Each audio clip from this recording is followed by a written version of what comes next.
Notre devoir, depuis le 24 février 2022, c'est de rendre certain l'échec de l'agression russe en Ukraine.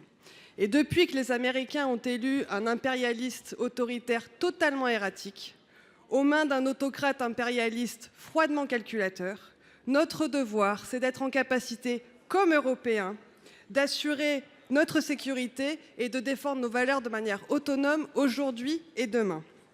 Or, depuis la semaine dernière, on entend que les nécessaires investissements dans la défense se feront sans taxer les riches, c'est-à-dire sur le dos du climat, des services publics, du vélo et même des retraites. C'est terriblement dangereux et c'est complètement idiot.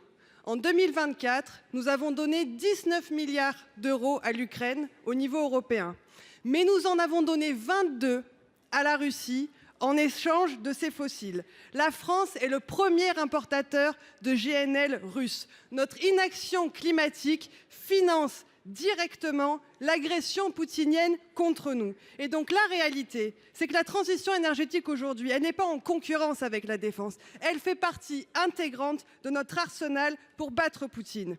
C'est la même chose avec la justice sociale. On ne peut pas, quand les classes moyennes paient en moyenne moins d'impôts que les plus riches, quand on a 210 milliards d'avoirs russes en Europe, quand avec la taxe Zuckman, on pourrait, en ciblant 1800 ultra-riches, lever 20 milliards d'impôts, demander aux Français de payer des chars avec leurs services publics et leurs retraites, pendant que des super-riches achètent des yachts grâce aux impôts qu'ils ne payent pas. C'est impossible. Si vous faites ça, vous minerez l'indispensable soutien citoyen à l'effort de guerre, mais vous jetterez par centaines de milliers des électeurs dans les bras de ceux qui préfèrent se soumettre à Poutine. Donc ma question, elle se résume à ça.